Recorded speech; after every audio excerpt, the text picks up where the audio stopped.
shit, yeah, they breath stank. Walk up in the club, dripping like I'm fresh paint. I can see through the facade like an... Welcome back to Mad Matty Fight Talk. Your host here, Mad Matty, with Crazy Chris. Over the past weekend, we had a crazy boxing match between Jake Paul and Tyron Woodley, which ended in a vicious 6-round KO. Face planted him, knocked him out cold. Before that, I would say that Tyron Woodley was honestly probably going to win that if it went to decision. It wasn't a big advantage, but he looked like he was doing a lot more than the first fight. It was just an honest mistake, man. He just put his hands down and got drilled. It was a smart move by Jake Paul, who I heard later on in the interview that night saying that he set that punch up the entire fight. And with how the fight ended, I have no choice but to believe that. I will say that man has earned a lot of my respect. I have 2 videos on my channel where I'm talking mad shit about him not being a true fighter. And honestly, I can't say that anymore. He has earned my respect as far as fighting goes. But my only question is he constantly baiting MMA fighters into taking boxing matches, which is brilliant on his part?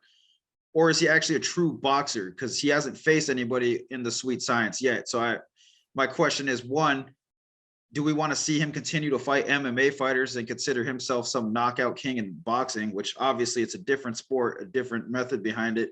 Or do we want to see this guy, take on some real boxers now? Is he at that level? What do you think on that? So great question. First off, I'd like to, say congratulations to Jake Paul. Hell of a good job, man. And I noticed that he did the same setup that he used against Ben Askren, where he was looking at the body, targeting the body, and then he'd look at the body, and go up. It was a beautiful knockout. It's very misdirection with the eyes. So congratulations on the win there. Yes, I think if you're Jake Paul, you have unlocked the key to making money in the business, right? You're baiting in MMA fighters. You're bringing them into what you've been training for your entire life. And now you're on a 5-0 win streak. You just knocked out one of the arguably best welterweights ever to do a UFC, have a UFC run. So, I mean, for me, Jake Paul's doing what you're supposed to do at a fighter. You're a prize fighter. You want to get the cash cow. You want to cash out, save your brain cells, hit and not get hit, knock people out and not get knocked out. I mean, he's 5-0, 4 KOs. He's doing everything he needs to do at this point. No, I don't want to see him fight a true boxer. I want to see him fight Masvidal. I want to see him get a Nate Diaz fight. I want to see him continue to do what he's doing. Showtime. Do you want to see that in MMA or do you want to see that in boxing? No, not MMA. Who wants to see that in MMA? Showtime doesn't want to see that in MMA. Showtime gave him a contract because they said, you know what? We see your vision. We love it. We want more of it. Bring the MMA guys to Showtime. Bring these guys over here. Make them fight on your platform, and let's all make money together. I think he needs to do what he's doing and continue to pick away at the MMA guys, especially the guys like Ben Askren, retired. Tyron Woodley, 40 years old, let go from the UFC, former champion. So Masvidal on his way out, right? Nate Diaz, last fight on his contract. He's doing everything correct. See, that's my problem with Jake Paul is that, well, one, I will give him credit because what I thought he did in this last fight was amazing. One, he offered a $500,000 incentive to Woodley. If you can KO me, I will literally pay you more, which is some top-notch promoter shit. That's more than any. He gave him a Rolex. That's what I was gonna say that too. I was like, he's the ultimate troll and he's mastering. Dude, he's the best of all the worlds because he's a content creator. He's like, not only did I knock this fool the fuck out, I told him if you knock me out, I'll give you $500,000. And I gave you a fucking Rolex as a Christmas present at the interview with Ariel Helwani, and I still slept you. So to me, that's just amazing. You get a round of applause from me on that. But here's my thing: is the guys you're facing is basically a bunch of old dudes, old retired dudes. They're not under contract. They're not guys that they're not at the peak of their career. You're facing dudes who are 40-year-old Tyron Woodley, 38, 40-year-old Ben Askren. You fought a YouTuber. You fought Nate Robinson, who's never fought nobody. I'm not discrediting this guy because he has hands of steel, but you are picking your fights smart. They're saying that Anderson Silva should be next. I wouldn't mind seeing that. I'm not going to be mad about that. Well, let me ask you this. If you're Jake Paul, right, do you go to the bottom of boxing, make $500 a fight when you have the potential as a YouTube star, Disney kid, all this stuff to make millions of dollars? Hell no. You take these huge fights mixed promotion. What I think he's doing, which I'm very interested in, is look, boxing does this, MMA does this. He's bringing it together, right? And for us as the fight fans, it's never been a better time, right? With the triads and all these new promotions, bare knuckle. We're getting to see all these different fighters in different settings really set out to be different, to find their martial art home. And it's giving me, honestly, as a fight fan, he's not a UFC fighter. So for me, I'm an MMA guy. I don't care. I love the freak show. I want boxing to continue to have the freak show, right? MMA, if we're talking MMA and UFC, Bellator, things like that, there needs to be a structure. There needs to be some reason and rhyme. But Jake Paul, my God, man, congratulations, brother. You are doing it. My only issue is, look, you can't, I understand what you're saying, and I agree with that. You should milk the sport, and if honestly, he's having fun because you get to talk shit to all these guys and then knock them out. And you get a big bag on top of that.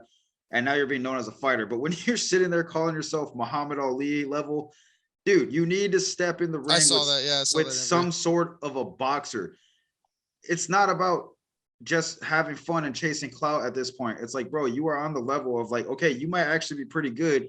And if you want to earn true fight fan, you know, not just your YouTube people, but actual people who love fighting and leave absolutely no doubt, I wouldn't mind. And this is going off what I heard Stephen A say, fight a real boxer. Tommy Fury would be a great start. Okay, well, let's stop right there. First of all, Tyron Woodley knocked out Robbie Lawler at the time to steal the championship from Robbie. And Robbie is a stand-up guy. He's been striking for years. Big KO power. So for me, I think it's a little bit, again, Tyron said it in the interview himself. It's sooner or later, somebody's going to have to start putting some respect on this guy's name. He's knocking people out. In MMA, nobody had knocked out Tyron Woodley except for Nate Marquardt, and that was in Strikeforce, okay? Nobody knocked out Ben Askren except for Masvidal with a flying fucking knee out of nowhere. Jake Paul is he is bringing something. I'm telling you, I don't know what it is, but if I fucking knew, he had it, man. He has the it factor, and I love him. I understand, dude. Listen, he's getting respect that is due because he is knocking these guys unconscious. Like he flatlined Woodley, but here's the thing: is when Woodley was in MMA, there's a lot of things you need to pay attention to. He set up that knockout on Lawler, and you know this by faking for a takedown, biting for the takedown, biting for the takedown. Jake faked the body and went to the head. Exactly the same technique. That's exactly my point, though, is that boxing is a different science. Like if you're fighting a dude who has trained only in boxing, they Matt, understand. But Matt, the levels of what you're doing. You said it yourself. He literally used the same thing he knocked out Robbie Lawler with against him years later. That is what we call the sweet science. It is taking math and science and mixing it and saying, we don't know what's going to happen. And that's fighting. And I love it. And honestly, let's be honest here. Let's be honest. Tyron Woodley is not going to go and fucking be a boxing champion. Mayweather's juicing his name. He's trying to mix big names in his gym. He's retired himself. He's doing exhibitions now. You know, let's be real. Tyron's not going up the ladder. But you cannot discredit Jake Paul's power, man. That guy has a fucking cannon in his right hand. And when he hits, guys go out. Yeah, I watched the Ben Askren knockout, and Ben Askren, his nose touched the mat before his stomach did. I mean, the guy was out on his feet. Like, again, to answer your question, keep fighting. I want him to fight Nate Diaz. I want him to fight a Masvidal. I want to see him fight these guys and continue to win. There's no time limit. When you're that young in the sport, there's no time limit to grow. Dude, honestly, I mean, my thing would be, yeah, if you're just chasing a bag right now and you just want to embarrass the fuck out of people, honestly, he should keep doing what he's doing. Don't listen to people like me. I just want to see him step in there with somebody who is a boxer at any level, like Stephen A said, any level of boxer, so you can earn the fight fans. I don't even know how to describe it. I disagree because then you take away the excitement. Because then we find out whether he is a boxer, whether he isn't a boxer, and then the next fight isn't special anymore. But if he continues to fight 3 more fights or 5 more fights and make another $100 million fighting MMA fighters that are retired, that want the same amount of money to fight him, I would pay for every pay-per-view. I would love to see him continue. I'm not saying forever. I'm not saying make a career out of it. Hell, if he could, he would. If I was his manager, I'd be screaming at him. We will never take a next spot. That's why he said Tommy Fury needs to take, he's like, the money he would have made with me, he needs to win another 20 fights to get there. You know what I mean? So what you're saying is basically that fuck all the bullshit, fuck all the fight, anything a fight person believes, do what you're doing because you're creating controversy, which people love. I love it. But people are already calling him, oh, you're not a real fighter. You're not this. You're your YouTube. Stay in that lane. Stay in there and live in there for as long as you can because that's what's drawing the cash in. So if I'm his manager, I say we strategize. He's a master businessman. I don't have to say that. Him and his brother, master business people. So for me, though, if I was on that management team, if I was on the board, I'd be like, hey, hello, we have a big cash cow to keep raking in over here. Yeah, I'm not going to just keep hitting that market. I'm not going to sit here and hate, dude. Honestly, the boxing war he's putting a war, and honestly, people in boxing need to praise this man because he is bringing a lot of attention that would not be on boxing to boxing. But what I was going to say is that if he continues this war on MMA, he's only going to rise as a star. And MMA fans, for whatever reason, we were just like, fuck that. Let's get our best striker in there next. Tyron's not even the best striker. We got plenty of strikers. Well, literally, that is how MMA fans are. We're going to take you out, you motherfucker. And I think it's hilarious because he's baiting every fucking buddy into buying his shit. I'm not going to lie. He gets my attention every time. I had a video on my channel where I'm like, Woodley is going to knock this man the fuck out. The first fight, it was up and up. The second fight, he ended all controversy. And hold on real quick. To the people that are saying these fights are rigged, he's paying these people to get knocked out. It's not true. He might be on steroids. That could be true, but he is knocking these people into the next fucking world.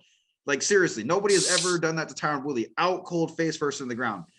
Look, this guy's making his own belts. He's fighting the people he wants to fight. I mean, when you're a fighter, right?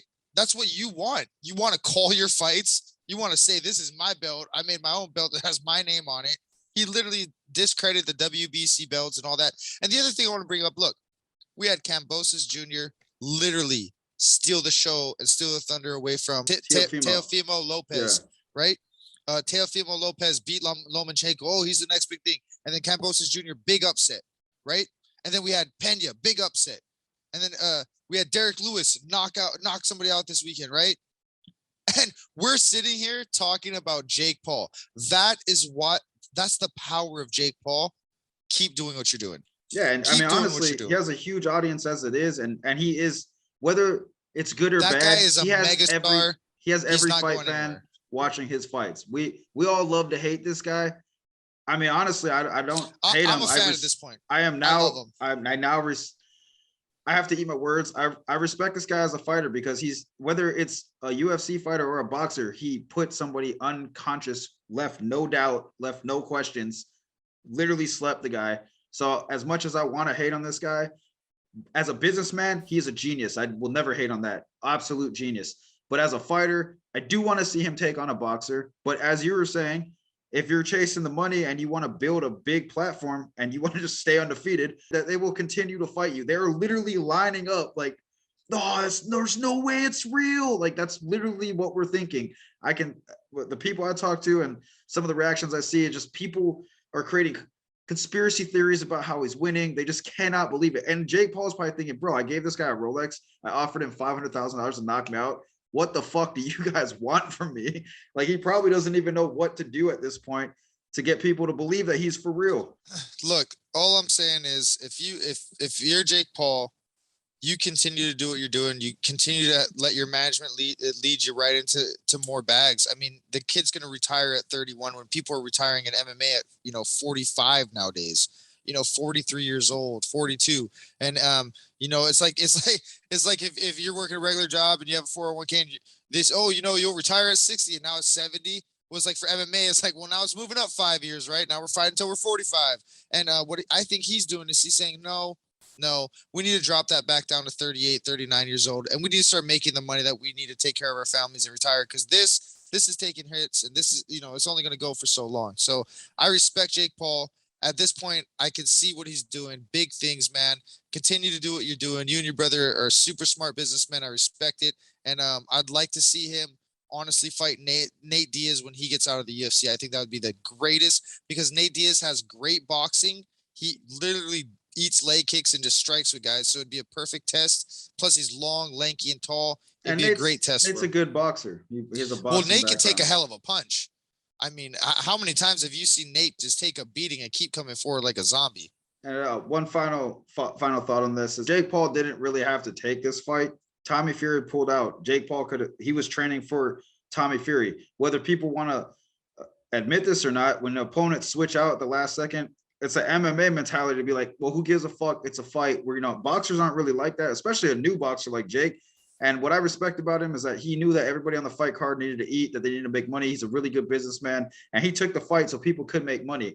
I think what he's going to do is end up being a really good promoter, or he's going to build a promotion that is going to be crazy because he is the name of it and he can do whatever he wants with it. He obviously knows what he's doing and ready to build his own fights. Like when Jake Paul talks, we listen to him. So boxing needs to thank this man, and he is going to probably turn into a big time boxing promoter. Is what I agree. think. I agree with boxing needs to thank him, and I think they are by having Showtime. A company like Showtime outbid him, on Thriller and all. And Thriller's doing amazing things themselves. And I can appreciate the Zone because what they're doing is they're having that, like kind of like ESPN, you pay that membership fee and you get all these fights rather than having to constantly pay for a pay-per-view. So I can appreciate that. And I agree with you. Jake Paul, he's changing boxing. So right on, Jake Paul. Congratulations on your KO victory. And I have to eat my words. And now, honestly, you've turned me into somewhat of a fan. So moving right along, Khamzat Chimaev, however you say his name. The dude's a fucking beast. 10-0. Khamzat. Oh, Khamzat, my bad. Sorry, don't read me out for that. Khamzat Chimaev, 10-0, absolutely destroys his opponents. So Dana White threw a name out there this week. There's a few names actually. Colby Covington came up first. I don't know if that was thrown out by the UFC or what, but his name and Khamzat keep coming together. I don't know if they're going to set that up, but recently Dana White said Neil Magny's been begging for that fight. Khamzat even asked Dana White to set that fight up. So what I do believe is that Khamzat's possibly going to be facing Neil Magny next. I agree with you, and I think that's going to be the logical move for the UFC. Do you like that fight? Is my question. A lot of people are going to get upset at me, and I absolutely love this fight. I don't mind it. I mean, I honestly would rather see him. Fight. Look, it's smarter for the UFC to give him Neil Magny because I was thinking about the Colby fight. It would be great to test your skills like that. But Colby is just a little bit on a different level. Kobe's fighting for that Dustin Poirier at 170 fight right now because they have a beef from their old gym and it's a build-up, and it'd be a good pay-per-view. Look, Magny is on. He has won 4 of his last 5. He's on a 2-fight winning streak. He lost a decision to Michael Chiesa. He beat Robbie Lawler, Geoff Neal. He's 7-3 in his last 10. So, but they have a common opponent, Jing Leiling.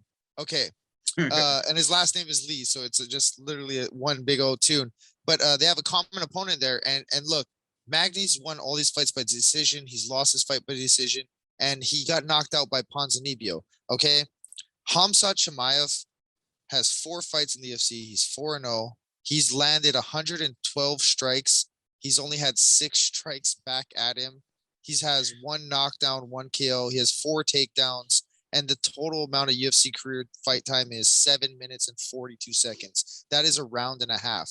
So what I think is that the UFC is going to set up a name like Neil Magny to get Khamzat some more recognition here.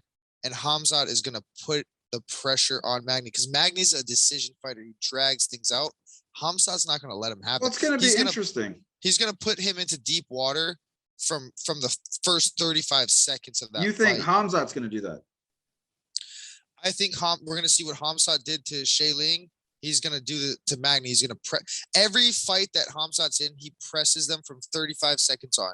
Well, he steps in, he throws a couple punches, and then it's a shot, and from there it's nonstop. And that's exactly why I'm interested in it because I'm thinking about the fight a little bit different. Magny's tall. Magny's super tall for the weight class. It's going to be an interesting fight because he might even be bigger than, or at least height wise, than Khamzat. And the thing is, he's 25-9. The guy has a lot of experience. He's really, really good on the ground. It's not going to be a cakewalk. I think it is going to be a good way to break him in and get him a big name fight. But I don't think it's going to be that easy. It depends. The striking, it really comes down to who's a better striker. I think the ground game, depending on who's doing what. I mean, Neil Magny's very active off his back. If Khamzat's on top and he's just draining shots on him, obviously, I mean, it could go either way there. It's kind of a whoever's doing more on the ground. The stand-up, though, I think Khamzat would do more damage. So I'm very curious to see that fight. Brother, let me tell you, Khamzat come and kill everybody. Khamzat's going to take this guy out. Magny's not used to the last time Magny got pressed, he got knocked out by Ponzinibbio, and then the person that pressed him before that was Rafael Dos Santos, and he got him in a submission. You know, Khamzat's, I hate to say this, but he's a big, strong, powerful guy. He wrestles with Daniel Cormier, or he's calling out Daniel Cormier to wrestle. The dude's confident. He's crazy. Jack Hermanson. He beat Jack Hermanson in a grappling match. Jack is huge. That's a huge guy, 185er. So for me, I'm not disrespecting Magny, but I know the record's there. I just don't think he's used to the pace Khamzat's going to bring.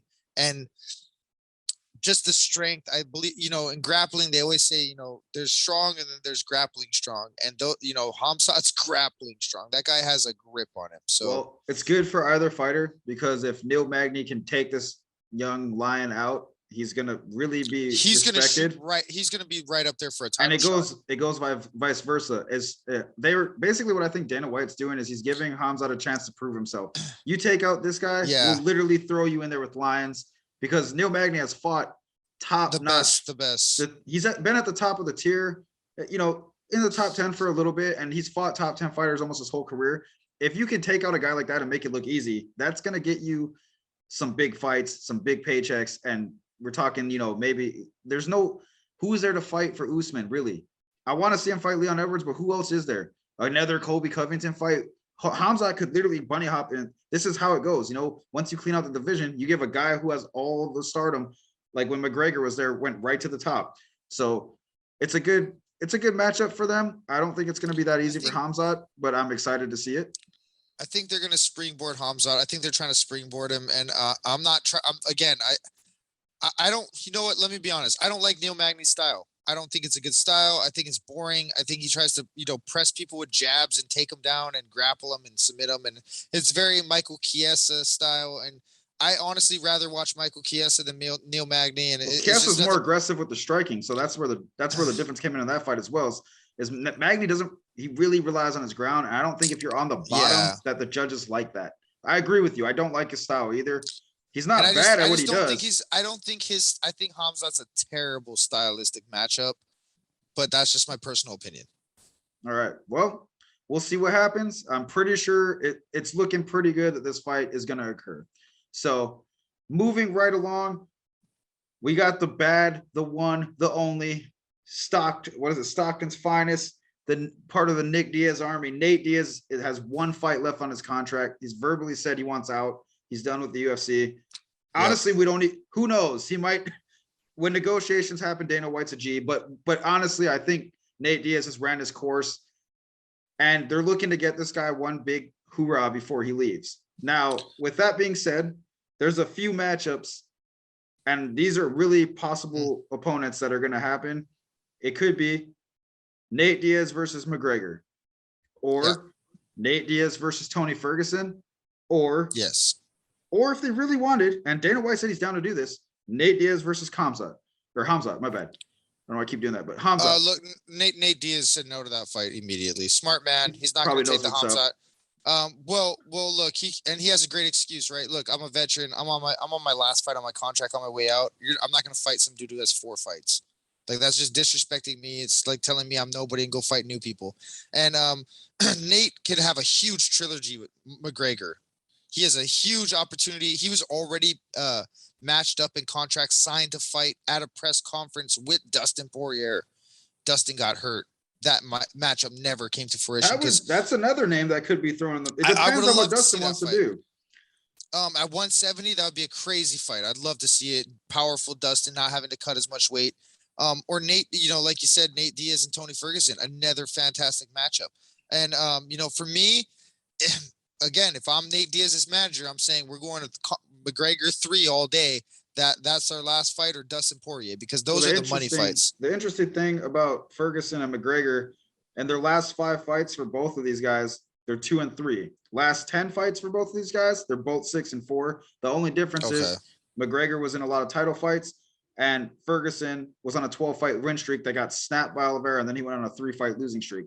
I mean, the question would be is, does Ferguson want to take that fight at 170? Because I highly doubt Nate Diaz is going to move back down to 155. No, he's not. Yeah. So, I mean, if you're Ferguson, though, you're on a losing streak. I mean, does it hurt you to go up a weight class?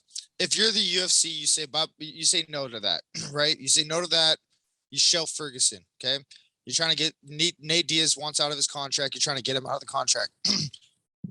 What you want to do is maximize profit. You get the Poirier fight or the Conor McGregor fight. If you're really lucky, if you're the UFC and you're really lucky, you get Conor Nate 3, huge numbers, massive numbers. And then hold on. And then Conor wins.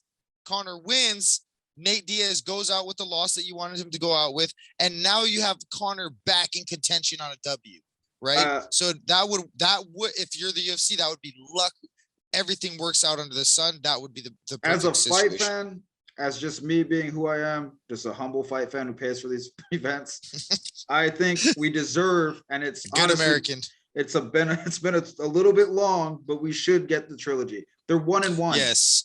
Both guys have or if lost we're not going to fights. get the trilogy, let's get the Dustin Poirier fight. Well, let's look at it like this. Nate Diaz in his last 5 fights is 2-3 as well. His last 10, he's 4-6. The thing about it is I see what you're saying.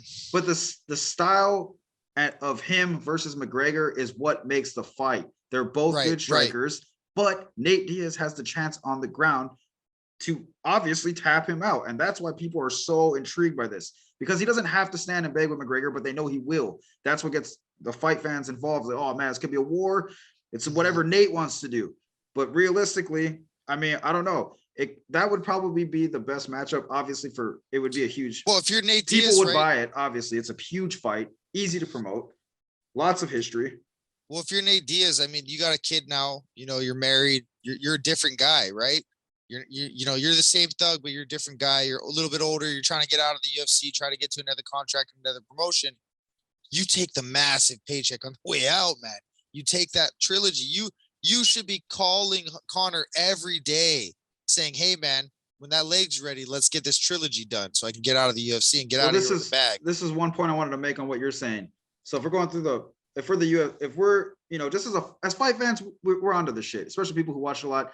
If Dustin's really trying to move up to 170, I don't think I want to put him against Nate Diaz. One, there's not a lot of history there other than they had a fight set up. I understand that. It didn't work out. They never really wanted to fight again. But if Nate really wants that, I mean, if that's what he wants, you could build that. But I would set Dustin up with Colby Covington. One, because you're coming into the 170 division and you want to be the champion. Obviously, you've been fighting for championships. You've been on a run. We're going to set you up for a championship. Colby wants to fight for the belt as well. His only 2 losses in his last 10 fights are to Kamaru Usman in the welterweight championship fights. Other than that, he has beat the shit out of everybody he's fought. So I would be like, look, man, they got an up-and-comer. He's 170. You guys got bad blood. Big pay-per-view. I would totally be watching that. And then there's history with McGregor and Diaz for McGregor and Diaz 3. What put Nate Diaz? Dude, Nate Diaz has been in the UFC forever. Obviously, you know this. We've been huge fans since we were young. Mm-hmm. My thing is, what brought the world's attention to him is he stole the thunder from McGregor by tapping him out. That is what put him on that level.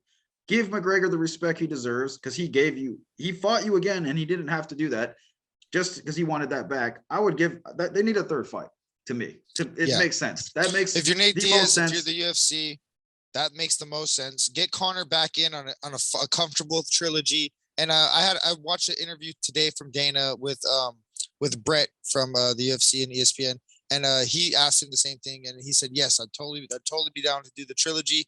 We just got to talk to those guys, see when Conor's available. And again, it's working with Nate Diaz. And he said working with with Nick Diaz, his older brother, is like a guy who's in a car, doesn't want to go to his job because he hates his job and he's stuck in traffic.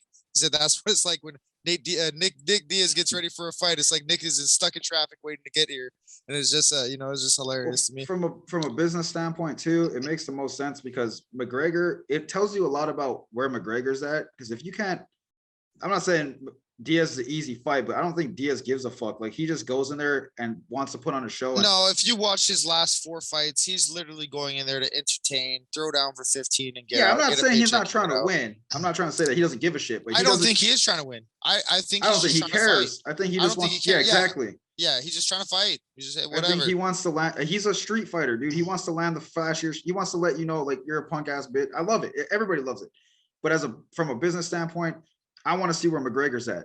You're saying you want to fight Oliveira. I want to know if you can even beat anybody right now. If you can't get past Diaz, which isn't an easy task, but if you can't get past somebody that wants out of the UFC, we're not putting Oliveira on hold and losing money on that. Well, I mean, you know what I mean? Who do you put Conor next to? Chandler? That'd be a terrible fight for him to come back to. So but you never know. But if you're, for Conor, Max Holloway's another open availability. That's another good rematch. Opening doors, things like that. But if you're Nate Diaz, Conor 3, you kick everybody to the side and you take that bag on the way out. Yeah, I agree. I think that if it's not him, it's going to be Poirier.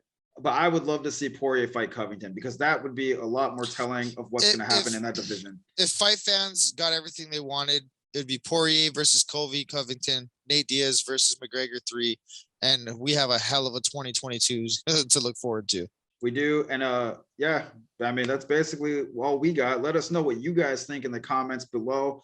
What do you guys thought about the Jake Paul fight? Obviously, who do you guys think Khamzat's fighting next, and who do you think Diaz should fight for his last fight? Don't forget to check out Matty Fight Talk and MMA Underdog. We got a lot of content coming your guys' way. And don't forget to click and like and subscribe to this channel. Thank you guys for your support and love. And I'll have Crazy Chris let you know about our sponsor. Our sponsorship, as always, coming from Lightspeed Payments. Go to www.lightspeed-payments.com.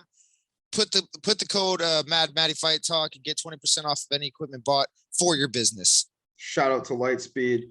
Thank you guys. Hit us in the comments. We've been getting a lot of comments on the Ngannou and Gane video that we did. If you guys haven't checked that out yet, go over to the channel. Obviously, let us know who you think is going to win that fight as well. We'll be back soon. Haters talking shit, yeah, they bread stank. Walk up in the club dripping like I'm fresh paint. I can see through the facade like an